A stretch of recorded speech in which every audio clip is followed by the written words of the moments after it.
Carlos. En esta clase tienes, no sé si en otra, pero en esta tienes un 3.7 aquí. Ah, ok, entonces en la de probatorio que tengo el... Debe ser en la de probatorio, sí. Ah, entonces estoy disculpe. Aunque igual también puedo pasar, bueno, no sé, porque ya tengo que dar la oportunidad a otro. No, ya vamos a darle la oportunidad a los otros. Ah, bueno, sí, claro que sí, profe. Entonces me tiene pendiente para mañana yo, para pasar voluntario. El examen, sí. el parcial intermedio. Ok, entonces será para el otro miércoles más arriba. Sí. Gracias, profe. Listo. A ver, ¿quién me dijo que quería pasar también? Yo. Ana, conecta tu cámara, por favor. ¿Ya? Ana.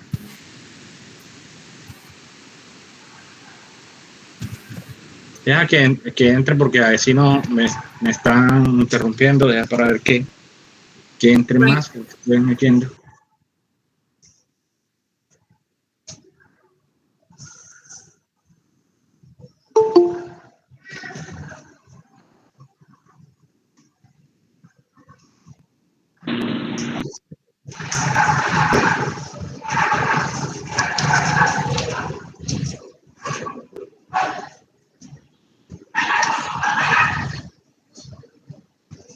Bien, Ana, conecta tu cámara, vamos a empezar.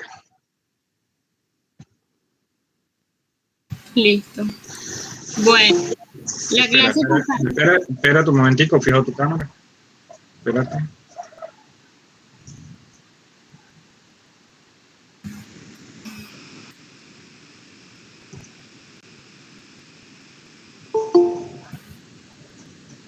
Sí. Ahora sí, empecemos. Bueno, la clase pasada hablamos lo que tiene que ver con la presentación de la demanda. Usted nos mencionaba que antes para presentar la demanda debía ser de forma personal por quien la suscribía, es decir, por el abogado. Pero actualmente con el Código General del Proceso ya no es necesaria la presentación personal de la demanda, ya que el abogado simplemente puede firmarla y la envía con su secretario a que la presente. Entonces, pues para presentar la demanda, además de la demanda, se debe presentar una copia de la demanda y sus anexos para cada uno de los demandados, una copia también para el archivo de los juzgados y una copia en medio magnético de la demanda y sus anexos también. Ahora, excepcionalmente, pues por la pandemia, esto no es necesario, ya que la demanda se presenta mediante correo electrónico. Entonces, para efectos de notificación, lo que se debe hacer es enviarle la demanda y sus anexos a cada uno de los demandados, y si no se conoce el correo electrónico, pues sí se notifica de forma física. Y si no se conoce tampoco, usted nos decía que se debe emplazar, que es una figura que más adelante nos va a explicar. Si la demanda se debe someter a reparto, pues se presenta ante la oficina judicial, y si se conoce el juzgado que pues es competente para conocerla, se presenta ante él. ¿Cuáles son esos eventos? ¿Por qué se podrían presentar ante un juzgado directamente o ante la oficina de reparto? Porque puede que haya más de un juez que también pueda conocer de la demanda. Más de un juez que también pueda conocer. Sí, más de un juez de la misma categoría. Exacto. Bueno, entonces el juez puede admitir, inadmitir o rechazar la demanda. El juez admite la demanda cuando ésta cumple con todos los requisitos de forma. Dependiendo de la clase de proceso, el juez puede emitir un auto admisorio de la demanda o puede librar mandamiento de pago. Si son procesos de conocimiento, que son los verbales sumarios y los declarativos especiales, el juez emite un auto admisorio de la demanda. Y si son procesos de ejecución, el juez libra mandamiento de pago. En este auto que admite la demanda, el juez también debe hacer la integración del contradictorio, que es que si una persona que también debe concurrir al proceso no fue llamada, el juez en ese auto debe llamarla. Esto se puede presentar, por ejemplo, en los casos de liticonsorcio necesario, que, por ejemplo, si voy a pedir la nulidad de un contrato que celebré con A, B y C y solamente demando a A y a B, el juez está obligado a llamar a C porque según la ley C pues también está obligado a concurrir porque él tomó parte en el proceso. Entonces el juez en el auto que admite la demanda llama a C. En este auto que admite la demanda también se da el traslado de la demanda, que es el término que tiene el demandado para ejercer su defensa. Sí, entonces si es un proceso verbal, tiene 20 días, si es un proceso verbal sumario o un proceso declarativo, son 10 días. Y por último, también este auto que admite la demanda, el demandante le puede solicitar al juez que si hay un documento en poder del demandado, por ejemplo un contrato, le puede solicitar al juez que le pida al demandado que lo aporte al proceso. Entonces, si la demanda se presenta bien, el juez admite la demanda o libra mandamiento de pago. ¿Qué dijimos sobre la adecuación del trámite? Si hay un error en el trámite, por ejemplo, si se coloca que es un proceso verbal y es un proceso declarativo especial, el juez debe corregirlo e igualmente debe darle el trámite. Segundo, cuando el juez inadmite la demanda, es porque la persona, el abogado que la suscribió, cometió algún error. Entonces el juez señala esos errores para que los subsane en el término de 5 días. Pero vamos a dejarlo ahí para ver si hay otros compañeros que te voy a dar un 4, vamos a ver si hay otros compañeros que quieran intervenir. Bueno.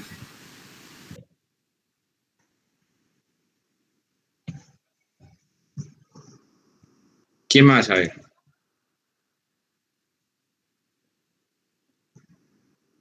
¿Quién más? Voy a llamar entonces, si ya salió la persona que tiene nota, entonces el que sigue, ¿no? Ana, dame un número del 1 al 59, por favor. El 51. 51 dice que es Jesús Villalba. Jesús. Aquí está el profesor. ¿Sí oye? Sí, claro que sí. Conecta tu cámara, por favor.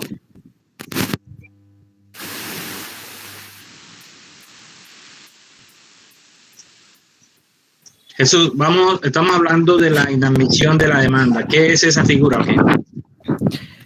Bueno, profesor, cuando se habla de la inadmisión, es como ya lo mencionó la compañera, es que el abogado cometió algún error. Entonces la ley le da el término de 5 días para que él pueda subsanar esta demanda.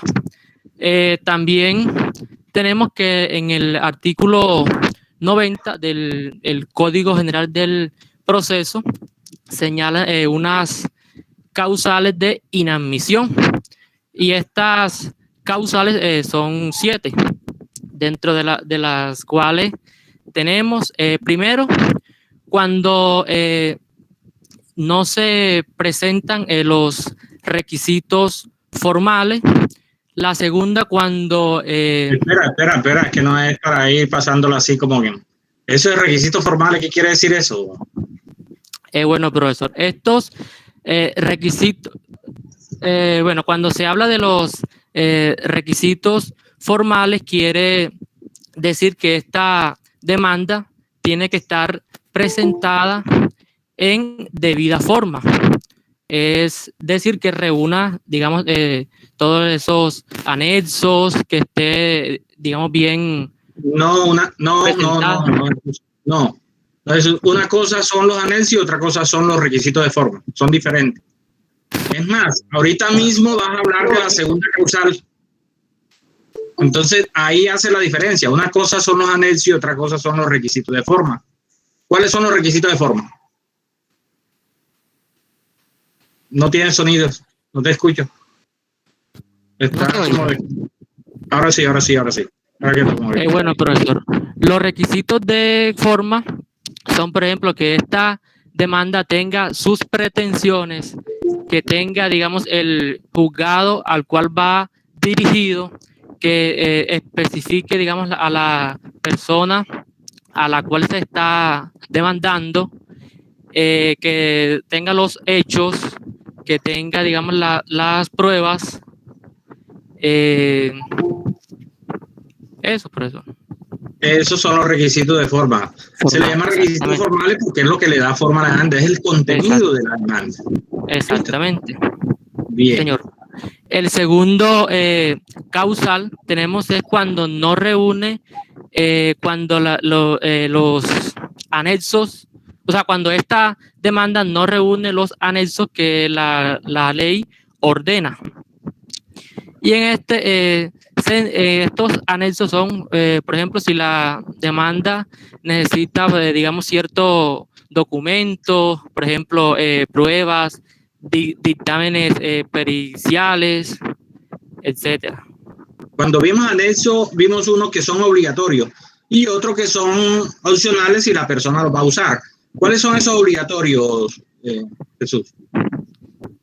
Bueno, por ejemplo, puede ser la dirección, correo. No, eso no son anexos. Ese es contenido, dirección es contenido de la demanda. Sí, señor. Dirección es contenido. Jesús, ¿tú tienes texto en tu pantalla? No, señor. Bien, tienes como que un retorno ahí, tienes.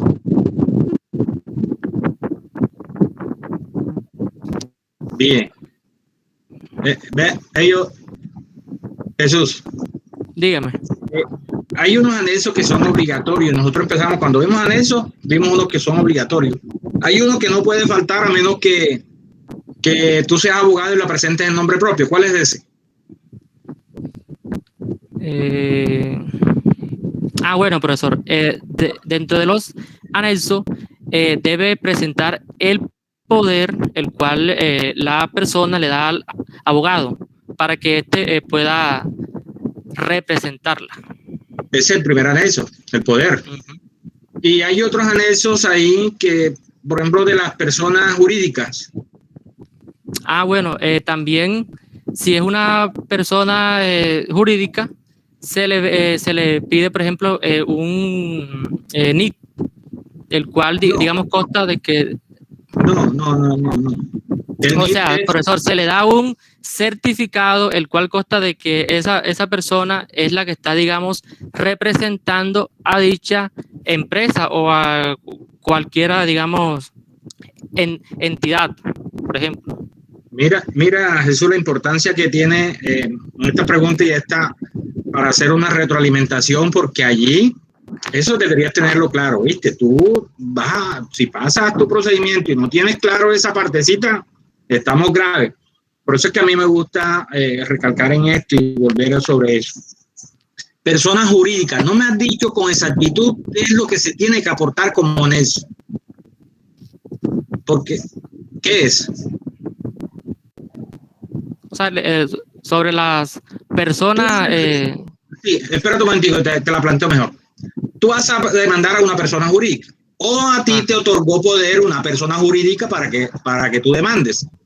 ¿Qué anexo debes aportar? Bueno, profesor, según lo que yo recuerdo, debo aportar, digamos, la identificación de la persona, la cual está, digamos, siendo... Jesús, la identificación es diferente al anexo. La identificación simplemente va identificada con NIT. NIT es el número de identificación tributaria, porque es persona jurídica. Si fuese persona natural, tú te vas a identificar con la cédula de ciudadanía. Listo. Pero eso es diferente a lo que tienes que aportar. Eso no lo aportas, eso lo informas ahí en la demanda. Sí, señor. ¿Qué anexo entonces vas a aportar? Bueno, profesor, dentro de los anexos también se pueden presentar, digamos, pruebas extraprocesales.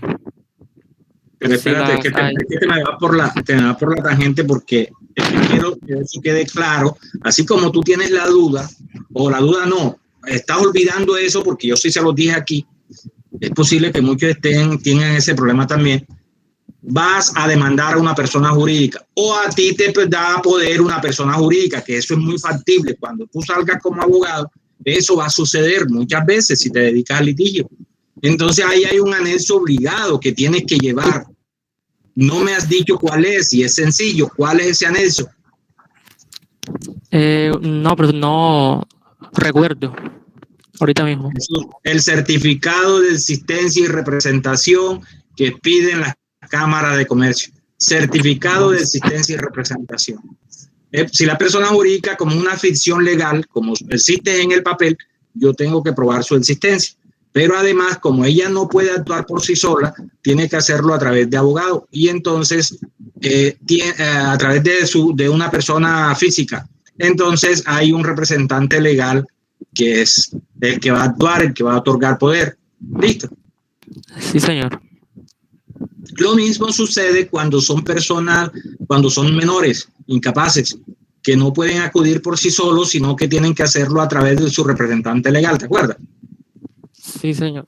Bueno, estamos en la segunda causal. ¿Cuál sería la tercera, Jesús? La tercera causal es cuando esas pretensiones acumuladas no reúnen los requisitos que la ley ordena. Oye, a mí se me hace que tú estás leyendo, ¿o me equivoco? No, señor. ¿No me equivoco o sí me equivoco?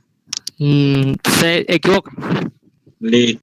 Eso espero porque... Sí, lo que pasa es que como mi internet es un poco inestable, entonces se ve así como lento y eso. Ya. Bien, Jesús. Cuando hay indebida acumulación de pretensiones, ¿verdad? Sí, señor. Háblame de esa indebida acumulación de pretensiones. ¿Cmo es eso? Bueno, profesor, la ley, digamos, marca unos lineamientos en los cuales se pueden acumular, digamos, ciertas pretensiones. Cuando en la demanda, digamos, el abogado no, digamos, esas pretensiones son incompatibles, digamos, entonces, en ese sentido, entonces no se podría presentar. ¿Cómo sería incompatible las pretensiones, Jesús? Cuéntame para ver. ¿Cómo es eso? Incompatible, pretensiones incompatibles. ¿Cómo sería? Por ejemplo, profesor, yo estoy en las pretensiones, se está pidiendo, digamos, que se declare un hecho.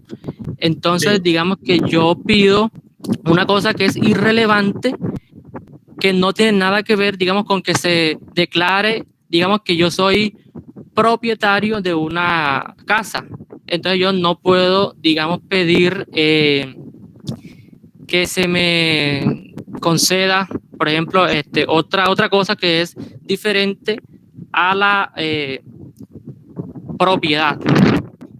Como por ejemplo, porque es que, espérate, lo que tú dices, lo incompatible, que sí es, te lo acepto porque lo estás usando como sinónimo de excluyente, pero ahorita que estás diciendo que no guarde relación, eso no es incompatible, eso es diferente. Lo que dice la ley es que las pretensiones no sean excluyentes. Tú me dices incompatible, listo, te la acepto, pero no que una sea irrelevante, no, eso no lo deja eso no hace que sean excluyentes. ¿Listo? Sí, señor. O sea, lo que quiere, digamos, decir es que no se pueden mezclar, digamos, dos cosas que son diferentes. Si yo estoy pidiendo, digamos, que se me declare la propiedad de un bien, no puedo yo, digamos, relacionar eso con otro tema que es totalmente, digamos, diferente. Ya.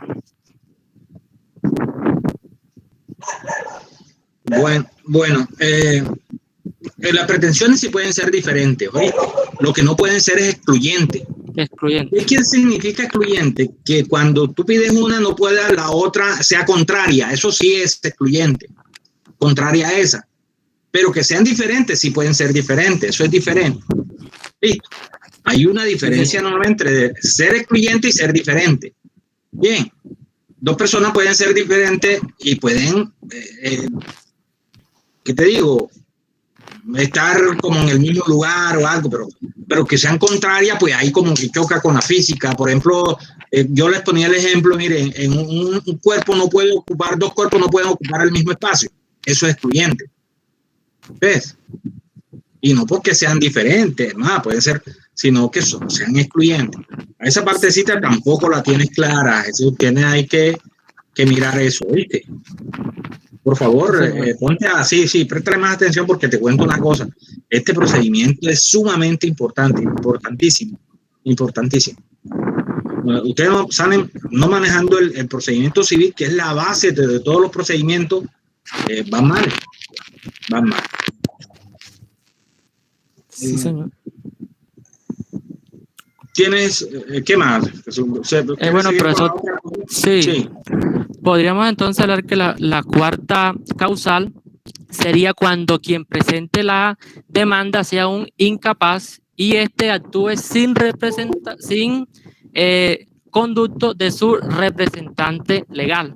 Podríamos poner, por ejemplo, el ejemplo de una persona que no tiene la mayoría de edad, o sea que no es, digamos, según la norma, esta persona no puede representarse para ciertos procesos por sí misma. Entonces necesitaría de ser representada por un abogado. No, señor, ahí tienes otro error. Inclusive los mayores, inclusive los que tengan mayoría, los que están habilitados, los que tienen capacidad, tienen que actuar a través de abogados. Ese menor, ese incapaz que tú estás diciendo, claro, a través de abogados, pero antes, ¿quién le tiene que dar el poder al abogado? Bueno, le tiene que dar el poder al abogado quien esté, digamos, a cargo del menor, pues ya puede ser el padre o la. ¿Y cómo se le llama? ¿Cómo se le llama? A eso se le llaman, bueno, en algunos casos se le llama curadores. Al padre se le puede llamar curador.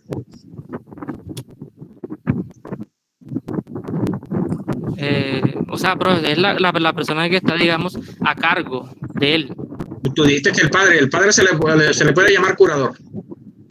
O sea, no, sino que en ciertos procesos, digamos, el juez puede designar a una persona como curadora de otra, ya sea de un menor. Jesús, a ese curador y a ese padre, ¿cómo se le llama?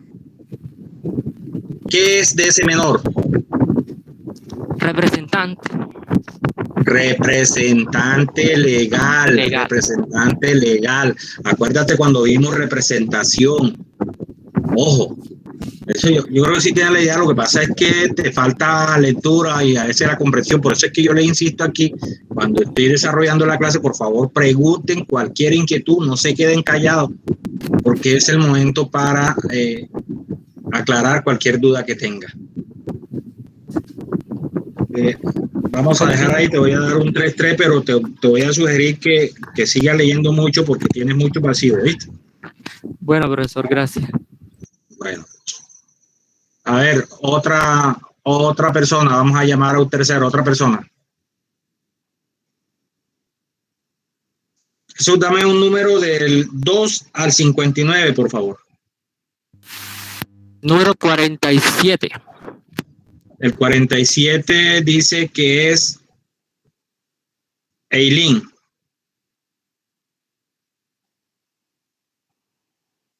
Eileen, ¿estás ahí?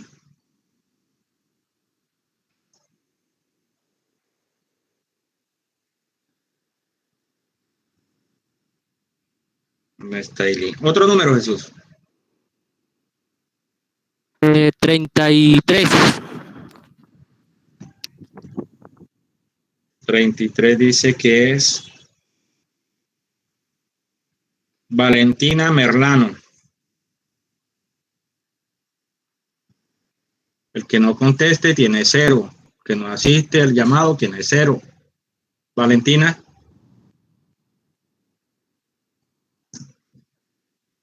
Cero, Valentina. Otro número, Jesús. 58. Dijimos que hasta así. Samuel Castro Breño.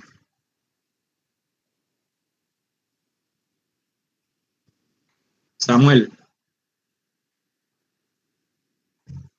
Nada. Otro número. 47. 47 dice que es. No, ya ese ya lo vimos. Otro, no sé por qué me dijiste ahorita. El 9. 9 es Josías Caballero. Josías.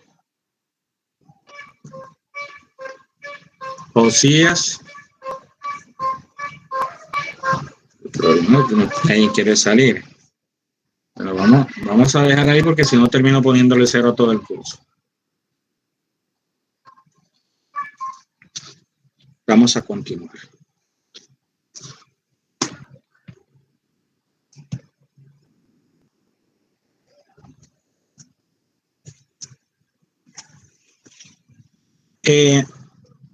Vamos a continuar con el último tema que vimos. ¿Cuál fue? De la reforma. No vimos reforma, ¿verdad? ¿O sí?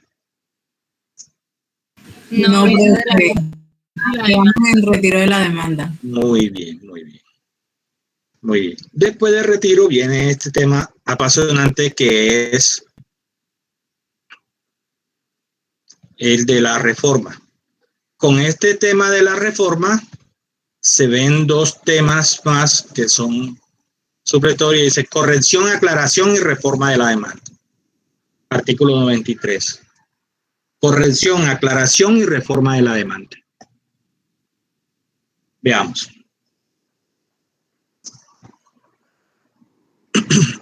Primero vamos a ver el tema, porque el tema central es de reforma de la demanda.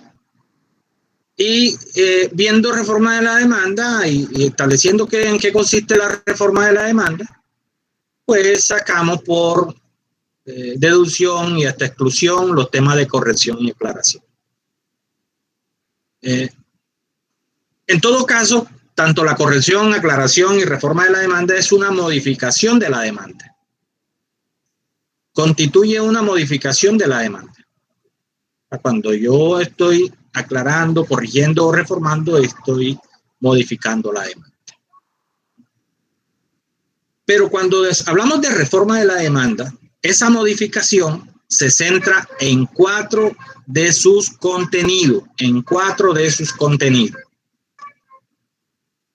lo que quiere decir que cuando no modificamos esos contenidos, alguno de esos 4, es porque estamos ante una aclaración o ante una corrección. ¿Listo? ¿Cuándo entonces hay reforma de la demanda? Cuando se modifica las pretensiones, los hechos, las partes o se adiciona prueba. Vamos a dárselo en el orden. Cuando se modifican las partes, que está antes que las pretensiones, o se modifican las pretensiones, o se modifican los hechos, o se adiciona prueba. Fíjense que estamos hablando de 4 eventos o contenidos de la demanda. Acuérdense que cuando digamos ¿qué dijo sobre los hechos que es que se les recorta el internet? Sí, cuando se modifica, Luis, estamos hablando que reforma de la demanda es cuando se modifica, cuando hay alteración de las partes, de las pretensiones, de los hechos o se adiciona prueba. Espera un momentico, prendo la luz que me estoy quedando aquí a oscuras.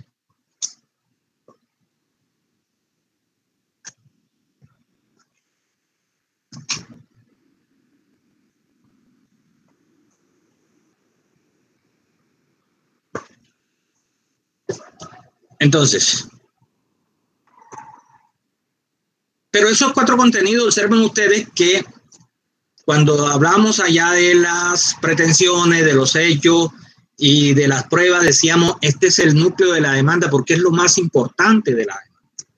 O sea que la reforma se centra en el núcleo de la demanda, pretensiones, hechos y pruebas. Y además, las partes. Veamos cómo yo puedo alterar, modificar, variar esos 4 contenidos.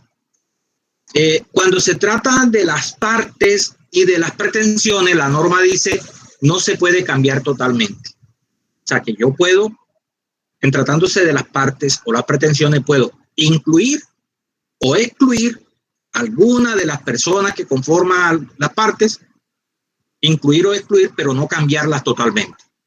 Lo mismo sucede con las pretensiones. Yo no puedo quitar estas 2 o 3 pretensiones que tengo aquí y meto 3 nuevas. No puedo, porque la ley no permite que las cambie totalmente. Yo puedo sí excluir una pretensión y adicionar una, adicionar 2. De las partes también, cuando son las partes, yo no puedo sacar a A y B y meter a C y D. Yo tendría que excluir a una, o 2 o 3, pero total es que no las cambie totalmente e incluir a otra. O no incluir, simplemente excluir. También se puede. Veamos, yo dirijo la demanda en contra de ABC. Entonces voy a reformar. No puedo quitar a ABC porque ya estaría cambiándolas todas. Puedo excluir a A, puedo excluir a B, o a C, o a A y a B, pero total debe quedar alguien allí. O voy a incluir también, entonces puedo excluir e incluir. Eso sucede con la parte y con las pretensiones. No cambiarlas totalmente. ¿Listo? Con las pretensiones también. Tengo 3 pretensiones, saco una e incluyo 2 diferentes. Se puede. O simplemente excluyo una. O simplemente incluyo una nueva. O sea, de diferentes formas se puede hacer. Total es que hay modificación, hay variación tanto de las partes como de las pretensiones. Esa prohibición de cambio total no opera para los hechos. ¿Qué quiere decir? Que yo entonces sí podría cambiar eventualmente todos los hechos porque la ley no me lo prohíbe. Entonces, y cuando se trata de las pruebas, ¿qué me dice la ley? Hombre, cuando se trata de la prueba, hay reforma cuando adiciona la prueba. ¿Listo? Cuando adiciona la prueba. O sea que no hay reforma cuando yo excluyo pruebas. Porque acuérdese en probatorio, de acuerdo con el principio de comunidad de la prueba, yo puedo excluir, desistir de una prueba hasta antes que se practique. Entonces, por eso no constituye reforma, porque allá hay otra norma que la regula. Pero si yo voy a adicionar prueba, eso sí es reforma de la demanda. Entonces, fíjense, recapitulando, esos 4 eventos constituyen reforma de la demanda. ¿Cuál? Modificación de las pretensiones, modificación de las partes, modificación de los hechos y adición de pruebas. 4 eventos. Como son 4 contenidos de la demanda, ¿qué quiere decir? Que entonces en lo demás estaríamos frente a una corrección o a una aclaración, pero no estaríamos frente a una reforma.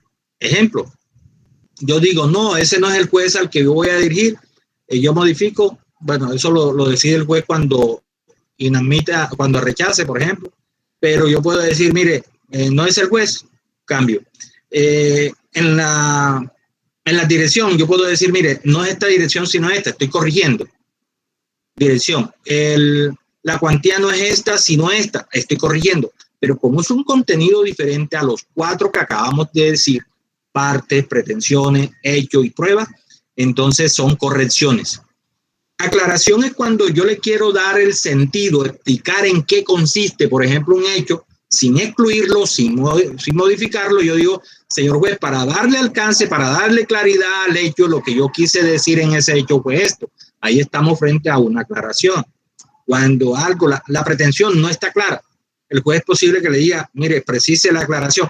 Señor juez, a la pretensión, señor juez, lo que yo pretendo es esto. O sea, queda la misma pretensión, pero le doy el alcance, le doy la claridad, le doy la explicación. Eso sería una aclaración. Listo, estamos claros en qué consiste aclaración, corrección y en qué consiste reforma, ¿verdad?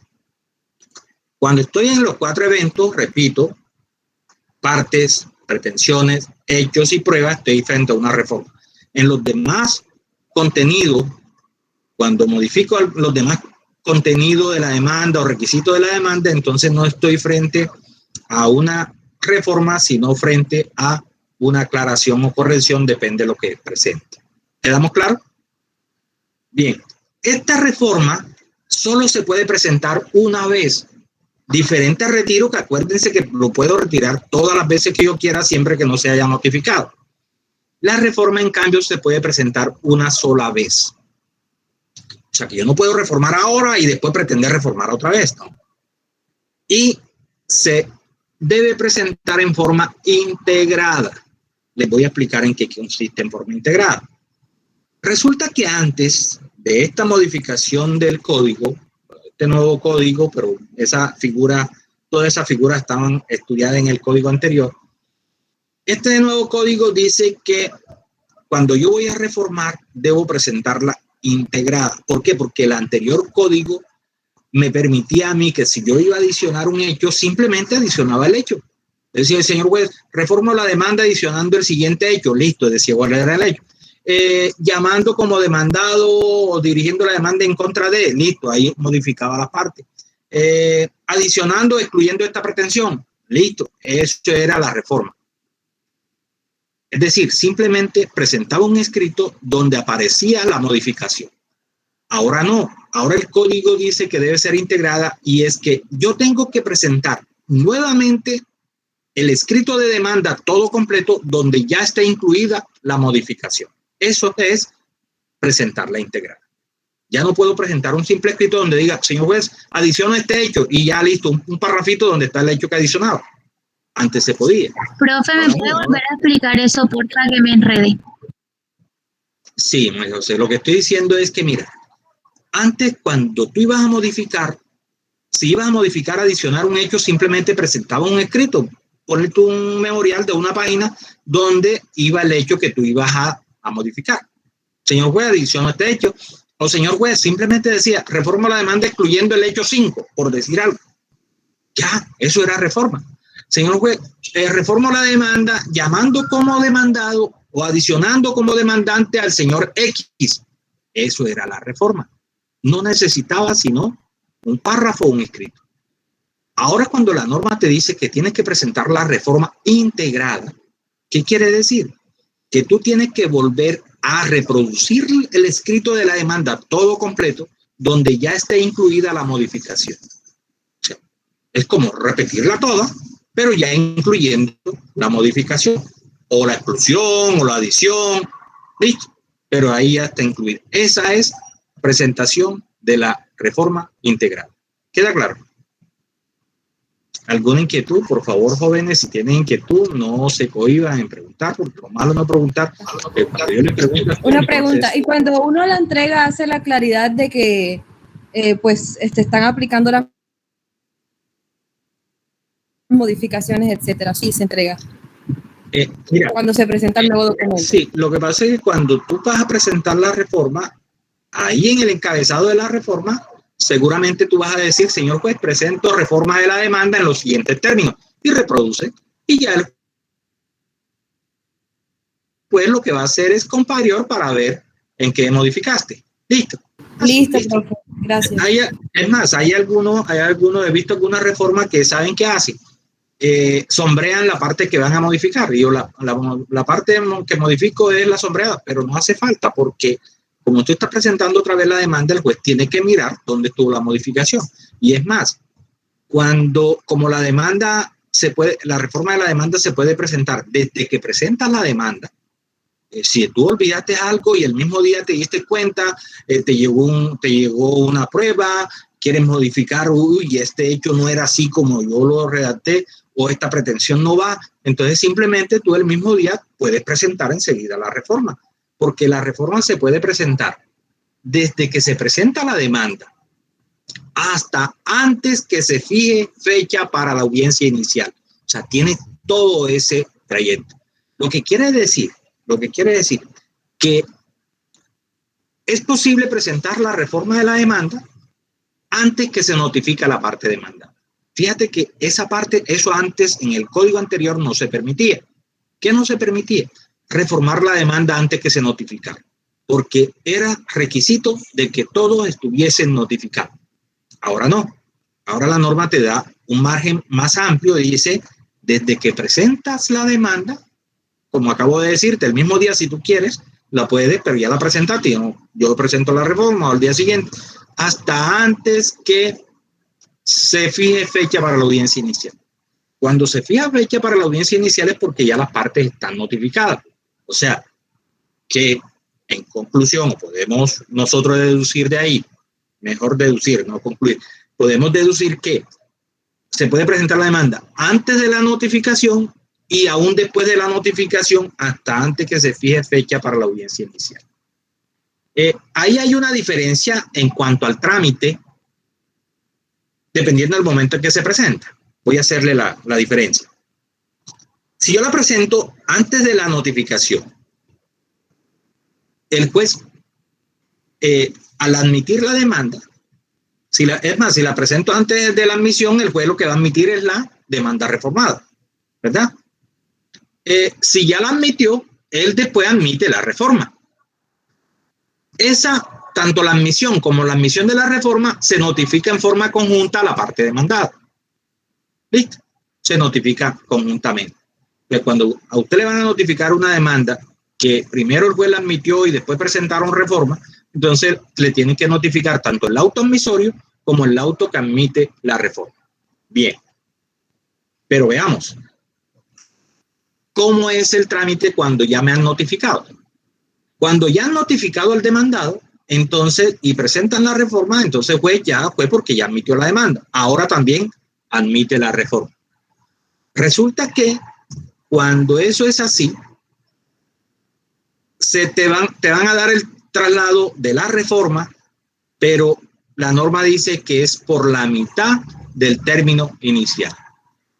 Es decir, si estamos frente a un proceso verbal que el término de traslado es de 20, cuando presenta el demandante la reforma y la van a notificar al demandado, le dan un traslado por el término de 10 días. Pero además el auto admisorio te lo notificaron personalmente. Pero ahora la reforma ya no te lo notifica personalmente, sino por estado, porque ya tú conoces la demanda, ya tú estás notificado. Adelante, Daniela, te escucho. Si me hace el favor de repetirme esa parte que no entendí. Bien, vamos a ubicar. Antes, presento la reforma, antes de la notificación a la parte demandada o después de la notificación a la parte demandada. Si presento la reforma antes de la notificación a la parte demandada, cuando se notifica a la parte demandada, se notifica del auto admisorio y del auto que reformó, que admitió la reforma de la demanda. ¿Ves? Ahora, si presento la reforma antes de que el juez admita la demanda, solo hay una admisión. ¿Cuál? La demanda reformada. No hay problema. Lo que sucede es que como tengo todo ese margen para presentarla, es posible que yo reforme después que haya admitido. El juez admitió la demanda el miércoles. Yo me notifico, veo que me falta algo y quiero reformar la demanda y la presento el jueves o la semana siguiente.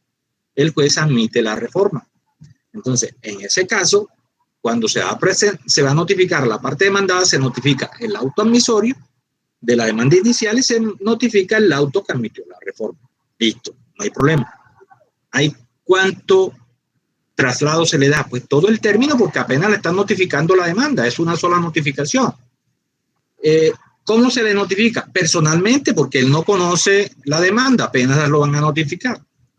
Eso es antes de la notificación. Ahora pasemos. Ya lo notificaron. La parte demandada reforma la demanda porque todavía no se ha fijado fecha para la audiencia inicial y todavía está en término el demandante para reformar la demanda. ¿Qué sucede? Como ya le notificaron el auto admisorio, ahora el demandante presenta reforma de la demanda, el juez admite la reforma de la demanda y entonces esa también se le notifica a la parte demandada. ¿Pero cómo se le notifica? Por estado, porque ya fue notificado personalmente del auto admisorio. El primer auto es el que se notifica personalmente porque usted no conoce la existencia del proceso, pero como ya está notificado de la demanda, usted conoce la existencia del proceso y por lo tanto las demás providencias se le van a notificar por estado. Eso uno. Dos, esa admisión de la reforma tiene que dársela en traslado a la parte demandada. Como es obvio, es natural. Toda actuación hay que darse en traslado a la otra parte. Pero ¿cuánto término de traslado le van a dar? La mitad, dice la norma, la mitad del término inicial. Si en el auto admisorio dijeron que el término de traslado de la demanda era de 20 días, que es para los procesos verbales, ahora en el auto que admite la reforma de la demanda va a decir, córrase el traslado al demandado por el término de 10 días. ¿Listo? Y se le notifica por estado. ¿Preguntas? Bien. Ahora, miren lo que sucede. ¿Qué sucede cuando la reforma consiste en una adición de demandados, por ejemplo? La adición consiste en incluir un nuevo demandado. Yo había presentado la demanda en contra de A, B y C. Y después me doy cuenta que puedo demandar también a D. Entonces, como estoy modificando las partes, eso constituye reforma de la demanda. Entonces yo presento una reforma de la demanda dirigiendo la demanda también en contra de D. Cuando se admite la reforma, y el juez admite la reforma, ¿cómo debe notificarle esa reforma a D? ¿Qué me dice? Tiene que notificársela personalmente porque D no estaba ahí incluido en la demanda. No estaba incluido. Como no estaba incluido, a D hay que notificarlo personalmente. ¿Y cuánto es el traslado que le tienen que dar a la nueva persona que están llamando? Pues todo el traslado. Porque si le damos la mitad del traslado, estamos vulnerando su derecho de defensa, su derecho de igualdad, su debido proceso, todos esos derechos. ¿Listo? Cuando se incluye el nuevo demandado, se notifica personalmente y se le da todo el término de traslado al que tiene derecho como los demás demandados. ¿Listo? Preguntas sobre reforma.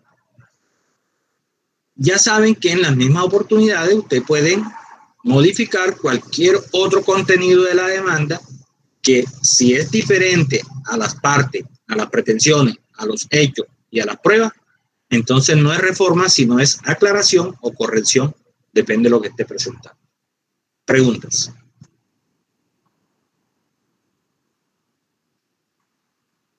¿Para qué le damos el traslado a la parte demandada?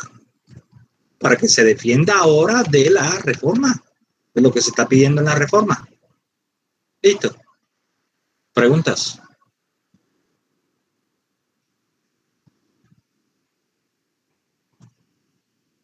¿Alguna inquietud, joven? Bien. Vamos a entrar a un tema que quiero que lo analicen, que presten mucha atención, que es muy importante para ustedes como abogados, porque es algo que no solo aplican aquí en el área civil, no solo aplica en el proceso civil, sino que lo van a aplicar en todas las áreas del derecho. Es una figura que se aplica en todas las áreas del derecho. Y que si ustedes lo manejan, van a evitar cometer el error de presentar demandas ya prescritas o caducas, con derechos prescritos o acción caduca, o van a atacar aquellas que presenten donde usted le toque la defensa, porque algunas veces usted le va a tocar como demandante y otras veces con toda seguridad le va a tocar como demandado, porque sepan ustedes que cada proceso tiene parte demandante y parte demandado y cada uno necesita abogado. Entonces unas veces van a ser demandante y otras veces van a ser demandado. Entonces es un tema que sí o sí ustedes tienen que manejar. ¿Listo? Bien. Vamos a... ¿Cuál es el tema? Interrupción de la prescripción, inoperancia de la caducidad y constitución en mora. De acuerdo con ese título que es del artículo 94 encontramos ahí realmente 3 temas. El principal es el de la prescripción. El de la prescripción. Ya caducidad, vimos algo ahorita cuando vimos rechazo de la demanda. Pero el principal es el de la prescripción. ¿Listo? Pero como es el tema más amplio, primero vamos a ver lo que es la constitución en mora, que es más corto, más sencillo que el de la interrupción de la prescripción. ¿Qué es la constitución en mora? Resulta que las obligaciones tienen un término de vencimiento. Toda obligación está sometida o a un plazo o a una condición. Toda obligación para que se deba, ¿verdad? Para que se genere, está sometido a un plazo o a una condición. ¿Listo? Porque antes del plazo a usted no le pueden exigir nada. Antes que se cumpla la condición, a usted no le pueden exigir nada. Acuérdense de esa diferencia entre plazo y condición. Se dice, bueno, el plazo es un hecho futuro cierto. Es decir, usted me tiene que cumplir a mí, me entregar el cuadro, usted me tiene que entregar la casa, usted me tiene que entregar el caballo, usted me tiene que pagar tal día. Eso es un plazo. Póngale el 20 de junio de 2025. Eso es un plazo. Hasta allá hay que llegar inexorablemente. ¿Listo? Eso es un plazo. Pero es una condición cuando es un hecho futuro incierto, que usted no sabe si va a pagar, si va a suceder. ¿Listo? Venga, usted me entrega el caballo cuando la yegua para. Usted no sabe si la yegua va a parir. Usted no sabe si la yegua va a parir. Es una condición, un hecho futuro incierto. No sabe si va a parir ni cuándo. Es posible que la yegua nunca se empreñe. Pero además, si se empreña la yegua, es posible que no alcance a parir porque antes abortó. Entonces, eso es una condición. Eso es una condición. Cumplido el plazo de la condición, entonces se debe la cosa. Parió la yegua, listo, el caballo ese me pertenece. Llegó la fecha, el 20 de junio de 2005, listo, me tiene que pagar. Eso es. Ahora, hay algunas obligaciones normalmente en los contratos que aún vencida, para poder ser exigible hay que constituir en mora. ¿Qué es la constitución en mora? Veamos, ¿qué es la constitución en mora? Siempre es un requerimiento judicial, siempre es por vía judicial. Es decirle a la persona, venga, ya yo cumplí, venga, ya se cumplió el plazo, venga, ya se cumplió la condición y usted no me ha cumplido. Ese es constitución en mora, un requerimiento, pero por vía judicial. Tengo que acudir al juez. ¿Qué es lo que está diciendo aquí el artículo 94? Que cuando yo demando a la persona que no me ha cumplido y cuando le notifico el auto admisorio de la demanda, eso hace como requerimiento judicial y ahí en ese momento queda constituido en mora. Eso es lo que está diciendo la norma. Lo que sucede, jóvenes, es que antes había algunas obligaciones que para yo poder demandar, primero tenía que constituirlo en mora. Primero tenía que constituirlo en mora. Es decir, primero tenía que acudir ante el juez para decirle, venga, señor juez, llámeme al deudor para decirle que está en mora. Antes, ya no. Ya el código lo que trata es de obviar ese trámite que no tiene razón de ser porque cuando yo lo notifico, también es un requerimiento judicial y entonces en ese momento queda constituido en mora. Es decir, que ya yo puedo presentar la demanda sin antes hacer el requerimiento. Porque cuando lo notifico, lo estoy requiriendo y ahí queda constituido en mora. ¿Qué es lo que dice la norma? Lo que sucede es que los efectos de la mora solo empiezan a partir del momento en que se notifique. ¿Qué quiere decir? Que si yo quiero que antes me paguen mora, entonces tengo que requerirlo antes y si quiero después lo demando. Voy a ponerle un ejemplo. Vamos a suponer que yo mandé a hacer un cuadro o mandé a construir una casa y la persona tenía que entregármelo en 6 meses. Yo le pagué y la persona no me entregó el cuadro en los 6 meses. yo puedo tener dos actitudes, ¿verdad? Dos conductas a seguir diferentes. Uno, apenas él se venció el tiempo que tenía que entregarme el cuadro, yo acudo ante el juez y le digo, señor juez, requiérame, vamos a notificar, a requerir, a constituir en mora al señor tal porque no me entregó el cuadro. Yo lo puedo hacer. Listo, lo hago. A partir de allí ya él me va a pagar la mora, los perjuicios que se me cause y la mora, y si se pactó alguna cláusula penal, a partir de allí me va a tener que pagar con mora. Esa es una de las actitudes.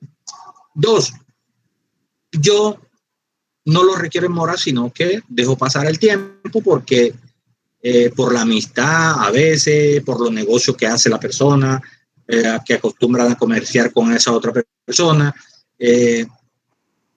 yo dejo pasar el tiempo y como al año, porque siempre me está diciendo, no, yo sí te voy a cumplir, dame un mes, dame 2 meses, hombre, dame. Y entonces, cuando ya han pasado 2 años, digo, ya este señor no me va a cumplir, yo ahora lo voy a demandar. Entonces puedo presentar la demanda sin haberlo constituido en mora, porque la norma dice, cuando se le notifique el auto admisorio o el mandamiento de pago, queda constituido en mora. Pero dice la norma, pero los efectos de la mora solo empiezan a contarse a partir de la notificación.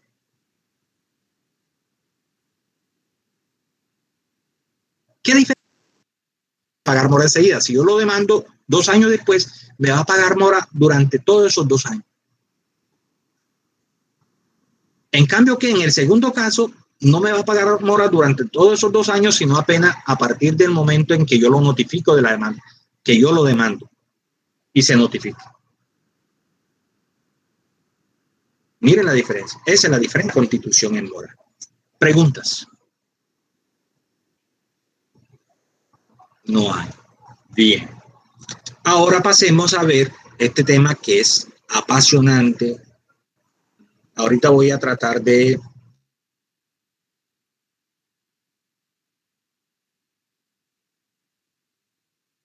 pero es bien sencillo, presten atención. Es la interrupción de la prescripción y la inoperancia de la caducidad. ¿Qué quiere decir prescripción y caducidad? Voy a explicarle. Todo derecho y su correlativa obligación, ¿verdad? Porque cuando hablamos de obligaciones, ustedes vieron su asignatura de obligación, se genera normalmente de los contratos, que es la principal fuente de obligación, pero también hay obligaciones que se da por el delito, o por el cuasidelito, por el cuasicontrato, o por la ley derivada de la ley. Son las 4 fuentes de la obligación que tenemos. Entonces, todo derecho que tiene una correlativa obligación, si yo soy acreedor porque hay un deudor, entonces son correlativos. Para que exista un derecho tiene que haber una obligación. Para que yo tenga un derecho tiene que haber alguien obligado. Así de sencillo. Tiene fijado en la ley un término de prescripción. Esa se llama prescripción extintiva, que es diferente a la prescripción adquisitiva o usucapión que vamos a ver en el próximo semestre, o que ustedes vieron también allá en bienes. Es diferente a la prescripción adquisitiva. Con la prescripción adquisitiva se adquiere un derecho, con la prescripción extintiva se extingue el derecho. Entonces, toda obligación tiene un término de extinción de ese derecho, fijado en la ley. La ley lo fija. Por ejemplo, los derechos de crédito de los títulos valores.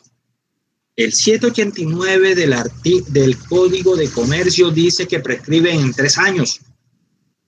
Letras, pagaré, facturas.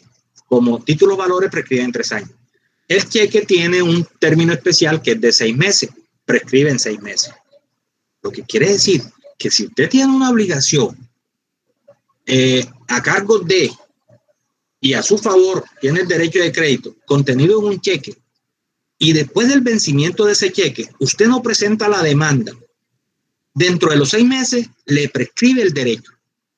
Y resulta que la prescripción del derecho trae consigo la caducidad. Es correlativa, es paralela mejor. Es paralela. Al mismo tiempo que empieza el término de prescripción, Y por eso es que la norma dice, si yo interrumpo la prescripción, no opera la caducidad, porque en el mismo momento en que interrumpo la prescripción, ahí también estoy interrumpiendo la caducidad. No opera la caducidad. Se dice que la prescripción se predica del derecho, porque fíjese que yo le he estado hablando de derechos y obligaciones, en cambio que la caducidad se predica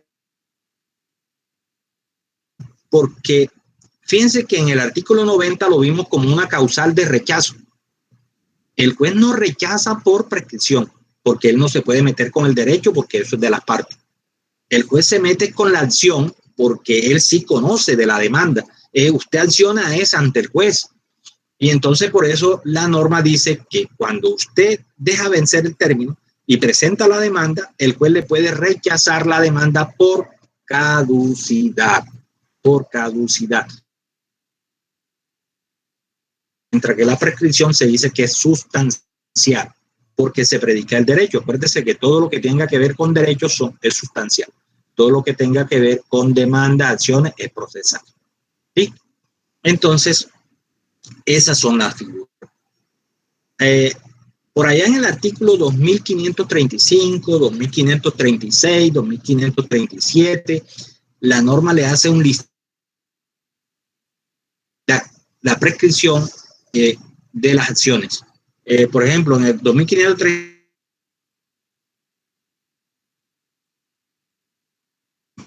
la acción ordinaria prescribe en 10 años.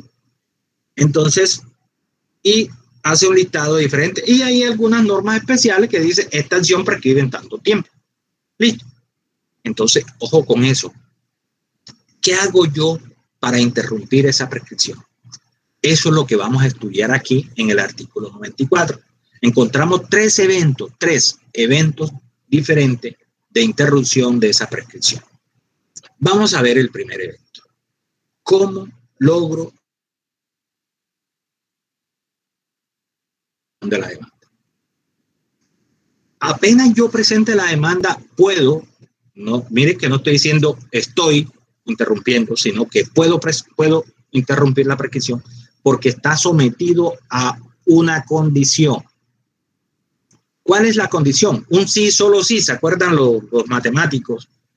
Que era un signo ahí como igual, dos rayitas y con dos flechas hacia un lado como la doble vía.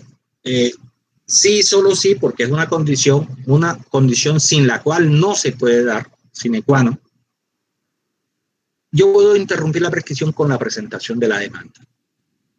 Solo si notifico a la parte demandada del auto admisorio o del mandamiento de pago en el término de un año contado a partir de la notificación que se le hace al demandante de esa misma providencia.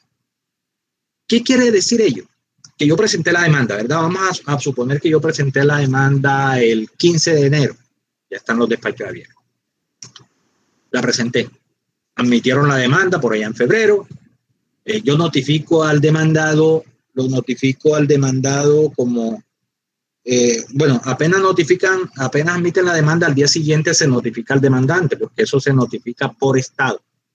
Toda providencia, jóvenes, estamos en el proceso civil, no lo olviden, toda providencia se notifica al día siguiente por estado. Listo. Yo presenté la demanda el 15 de enero, por allá el 15 de febrero, vamos a sacar una fecha, un mes ahí completo, admitieron la demanda. Eso quiere decir que el 16 me la notificaron. Vamos a suponer que todos son hábiles, porque pues nos falta el que me pregunte ahí si es sábado o domingo. Listo, vamos a suponer que son hábiles como para que me permita a mí, nos permita un mejor entendimiento, yo poder explicarlo mejor. Se notifica al demandante por estado al día siguiente. ¿Cuándo? El 16 de febrero. Como la norma dice que yo puedo interrumpir con la presentación de la demanda si notifico al demandado dentro del término de un año, contado a partir del día siguiente de la notificación que se le hace al demandante del auto admisorio del mandamiento de pago. Entonces, como ese auto admisorio se notificó el 16 de febrero de 2021, yo cuento con un año, es decir, a partir del 17 de febrero de 2021 hasta el 17 de febrero de 2022, yo puedo notificar al demandado. Si yo lo logro notificar por allá en diciembre de 2020, por allá en enero de 2022 y en todo caso hasta el 17 de febrero, de interrumpir la prescripción desde que presenté la demanda. ¿Cuándo? El 15 de enero. ¿Listo? ¿Por qué? Porque lo notifiqué dentro del año que dice la norma. Por eso estoy interrumpiendo desde que presenté la demanda. ¿Queda claro ahí? ¿Preguntas? Interrumpo la prescripción con la presentación de la demanda, pero no es con la sola presentación, porque la norma me trae una condición, un sine qua non. Me dice, usted puede interrumpir con la presentación de la demanda, pero si notifica al demandado en el término de un año, contado a partir del día siguiente de la notificación que se le hace al demandante del auto admisorio del mandamiento de pago. Repito, yo presento la demanda el 15 de enero. Admiten la demanda el 15 de febrero. Eso quiere decir que notifican al demandante de ese auto admisorio por estado el 16 de febrero. Como la norma dice que se cuenta el año a partir del día siguiente, eso quiere decir que se cuenta a partir del 17 de febrero de 2001. ¿Hasta cuándo se extiende? Porque los años terminan el mismo día. Hasta el 17 de febrero de 2022. Ese año yo lo tengo para notificar al demandado.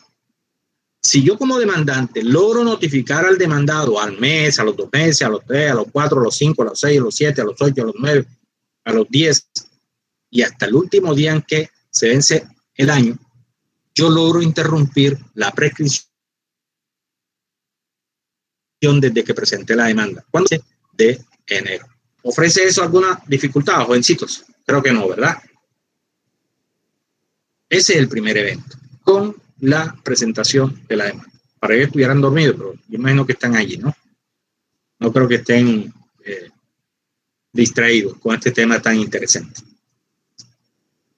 Después dice la norma. Transcurrido este término, es decir, si yo dejo pasar el año, oigan lo que sucede. Transcurrido este término, ¿cuál término? El del año. Si yo dejo pasar ese año, dice la norma, los mencionados efectos. ¿Cuáles son esos mencionados efectos? La interrupción de la prescripción se dan con la notificación. O sea que ya yo no interrumpo con la presentación de la demanda, sino en el momento en que notifico. Pero eso tiene un agravante, porque ustedes me van a decir, pero ¿y entonces para qué existe el primer evento de interrumpir con la presentación de la demanda si siempre voy a interrumpir con la notificación?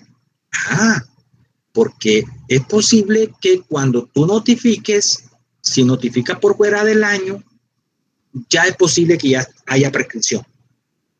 Claro. Miren esto. Yo presento la demanda faltando 6 meses para que se vence el término de prescripción. O faltando 3 meses, 4 meses, 1 mes. Es más, faltando hasta el último día, porque yo puedo presentarla hasta el último día. Pero vamos a suponer que la presento faltando 6 meses. Yo la presenté el 15 de enero de 2021 y el término de prescripción va hasta el 15 de julio de 2021. ¿Verdad? Término que ya pasó, 15 de julio. Listo.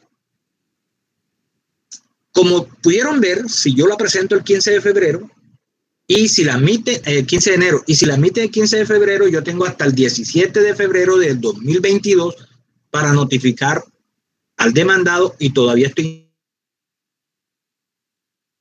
interrumpiéndola desde el 15. Vamos a suponer que yo no notifiqué el 17 hasta el 17 de febrero de 2022, sino que lo notifiqué el 20 de febrero de 2022. ¿Logro interrumpir desde que presenté la demanda? No, señor. ¿Por qué no logro interrumpir desde que presenté la demanda? Porque notifiqué por fuera del año. ¿Y qué dice la norma? Listo, que si yo notifico por fuera del año, entonces no interrumpo desde que presenté la demanda, sino cuando lo notifiqué. Pero resulta que cuando yo notifiqué el 20 de febrero de 2022, ya ella estaba prescrita porque ella prescribió el 15 de julio de 2021. Entonces, por eso es que tengo que correr a notificar dentro del año para interrumpir con la presentación de la demanda.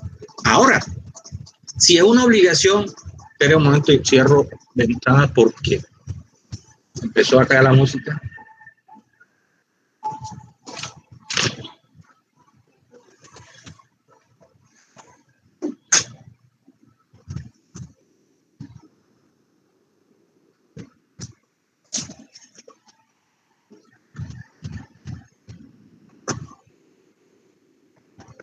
Bien, pero mire, es posible que no se dé la prescripción, sino que todavía tenga tiempo suficiente. Vamos a suponer que yo presento la demanda el 15 de enero, como dije, pero ella se vence, tengo todavía 2 años para que se venza. Y se vence por allá, no el 15 de julio, sino se vence por allá a finales de 2022, porque tengo todavía 2 años.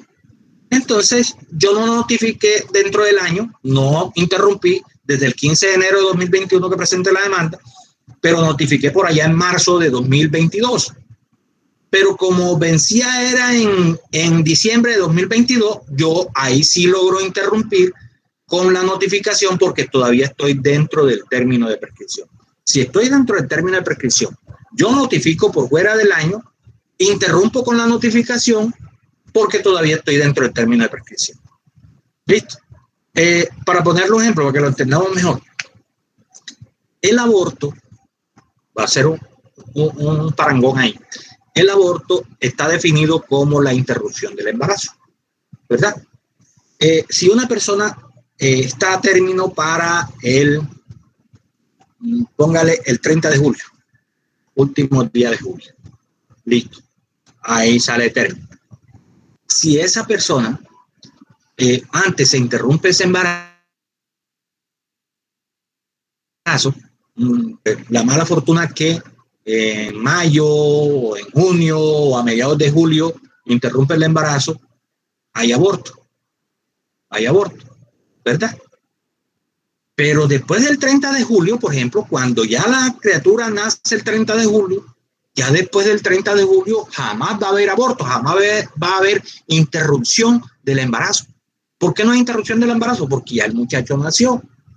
Para que haya interrupción es que esté en curso el embarazo.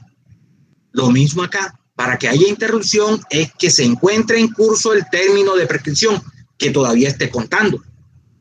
Pero si, por ejemplo, como en el primer ejemplo que yo les dije, si el término de prescripción era el 17 de febrero, el 15 de julio de 2020, por notificar es el 20 de febrero de 2022 por fuera del año, porque ya prescribió el 15 de julio de 2021, entonces ya no logro interrumpirlo, ya eso prescribe, Ojo, me estoy diciendo ustedes como abogados. O abogados que cuando usted está en la parte demandada de alegarla y fácil de probar, ¿sabe por qué? Porque no se necesita prueba. ¿Sabe cuál es la prueba? El transcurso del tiempo. Que le sale ahí en el computador para contar el término que tiene. De acuerdo, claro, aplicando la ley, de acuerdo con el término que le dé la ley. Por ejemplo, tomemos una letra de cambio. Vamos a hacerlo con fecha. Miren esto. Vamos a hacerlo con fecha. Vayan anotando allí para que ustedes lleven ese régimen. Vamos a suponer una fecha de creación, una fecha de vencimiento. Y a partir del vencimiento es que empieza a contar la prescripción. Ya eso se los dejé claro porque le dije cuándo se debió una obligación o es cuando llega su plazo o su condición. Entonces, el término de prescripción empieza a contarse es a partir del vencimiento. Le doy la primera fecha. La letra de cambio se crea el 10 de febrero de 2020. 10 de febrero de 2020. Para vencerse 6 meses después. Eso quiere decir que se vence el 10 de agosto de 2020. ¿Verdad? Aparte,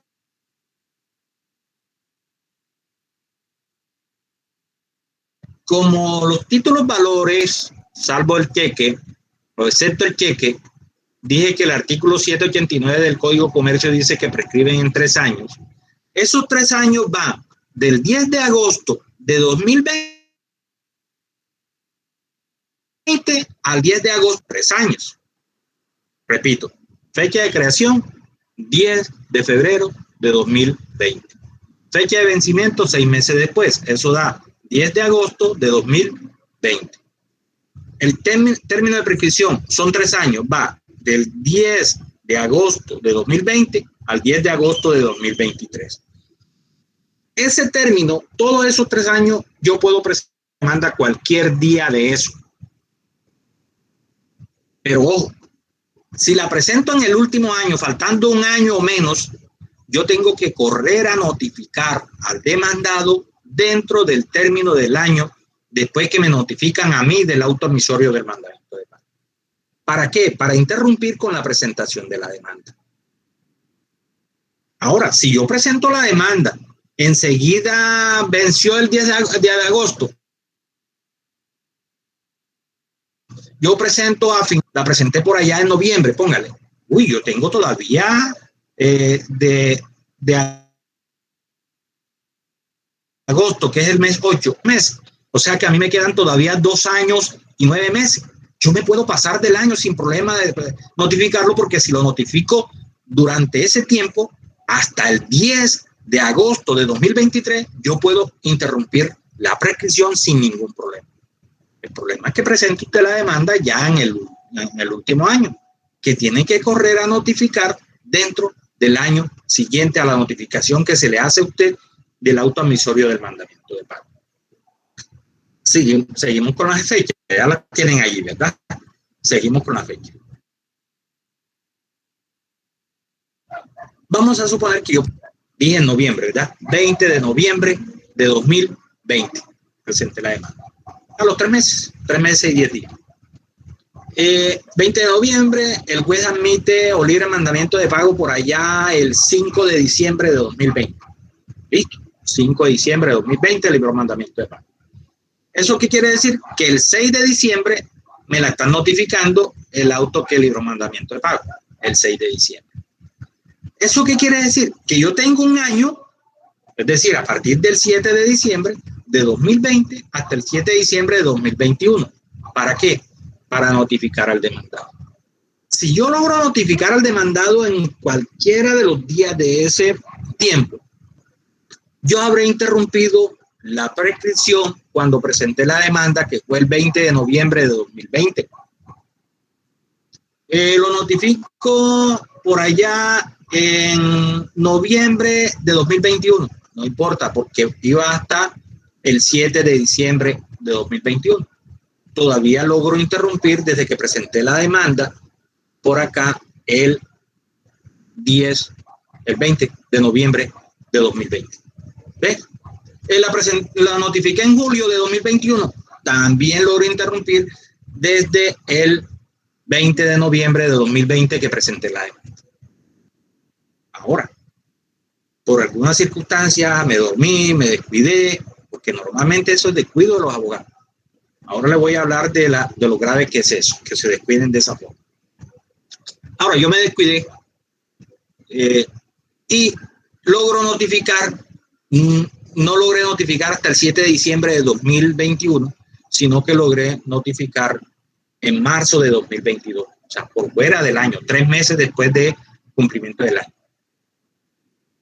Pero como todavía estoy dentro del término de prescripción porque estaba sobrado de tiempo, apenas van año y 3 meses, y todavía yo tenía 2 años y 9 meses, porque va hasta diciembre de 2023, entonces no tengo problema, porque ya interrumpo, no cuando presenté la demanda, sino en el momento en que estoy notificando. Entonces, interrumpo con la notificación. ¿Cuándo? En marzo, 20 de marzo de 2022. No interrumpí el 20 de noviembre de 2020, sino como dejé pasar el tiempo, entonces interrumpo con la notificación. ¿Por qué? Porque notifiqué por fuera del año. ¿Listo? Notifiqué por fuera del año. Bien, ese es el caso. Ahora, vamos a tomar esa fecha para presentarle otro panorama cuando ya no logro interrumpir. Listo. Dijimos que está vencida desde el 10 de agosto de 2020, ¿verdad? Lo que quiere decir que 10 de agosto de 2020. Sí. ¿Esa es la fecha? ¿Me la recuerda? Sí, ¿No están allí? Sí, sí. Sí, listo. 10 de agosto de 2020, lo que quiere decir que va hasta el 10 de agosto de 2023, ¿verdad? Los 3 años. Yo presento la demanda, ojo, yo presento la demanda a finales de 2022. ¿Cuánto es eso? Por allá póngale diciembre de 2022. Lo que quiere decir que ya me faltan 8 meses para prescribir. Lo que quiere decir que estoy en el último año. Eso quiere decir que yo tengo que correr a notificar al demandado dentro del término del año. Porque miren esto, se vence el 10 de agosto de 2023. Yo la presento en diciembre, listo, todavía estoy sobrado de tiempo para notificar. Si yo la presento el 10 de diciembre, el juez la admite por allá, póngale, como se mete la vacancia, la admite por allá el 15 de enero de 2023, ¿verdad? Porque estoy en el último año. 15 de enero de 2023, vence en el 10 de agosto, el 15 de enero. Me notifican el 16 de enero de 2023. Listo. A partir del 17 de enero de 2023, yo tengo un año hasta el 17 de enero de 2024. Mire, inclusive después del término de prescripción. Porque es que yo la puedo presentar hasta el último día y entonces tendría más de un año después del vencimiento de la prescripción, sin problema, porque yo presenté la demanda en tiempo. Entonces, yo notifico ahí en marzo, en abril, en mayo, listo, en junio, en julio, en agosto, en diciembre, yo notifico. Es decir, dentro del año. ¿Cuándo interrumpí la prescripción? Cuando presenté la demanda el 10 de diciembre. ¿Por qué? Porque notifiqué dentro del año. Pero vamos a ver que yo dejo pasar el año. Uy, el año se vencía. Dijimos que se vencía el 17 de enero de 2024. Ya notifiqué el 30 de enero de 2024. Es decir, 13 días después. O póngale el 15, porque es que apenas pasa un día, enseguida ya no coge el año. Póngale el 15 o el 20, el 25, el 30 de enero. Notifiqué por fuera del año.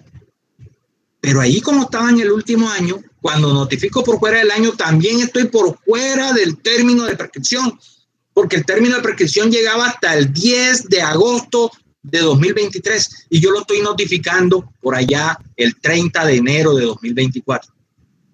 Fíjense la gravedad por haber dejado pasar el año. Ya no interrumpí con la prescripción, tendría que interrumpir con la notificación, pero como cuando notifico ya está por fuera del término de prescripción, ya no podemos decir que hay interrupción de la prescripción. Como no habría interrupción del embarazo porque ya el niño habría nacido. ¿Ves? Esos son los dos eventos. ¿Cuál es la gravedad que les voy a hablar? Para que usted lo tenga en cuenta. Si el cliente le da a usted, por ejemplo, una para cobrarla y usted se olvida, se descuidó y la dejó vencer y la dejó que entre él no va a decir, no, porque tú tenías que no, él no sabe nada de notificación, eso lo va a dar usted como abogado para que usted haga mandado. Usted como abogado le tiene el mandadero del cliente porque a eso le paga. Entonces, dejo ustedes que esa misión se es esa platita puede demandar a usted para que le comenta ante el Consejo Seccional de la Judicatura, ahora Sala de Disciplina Judicial.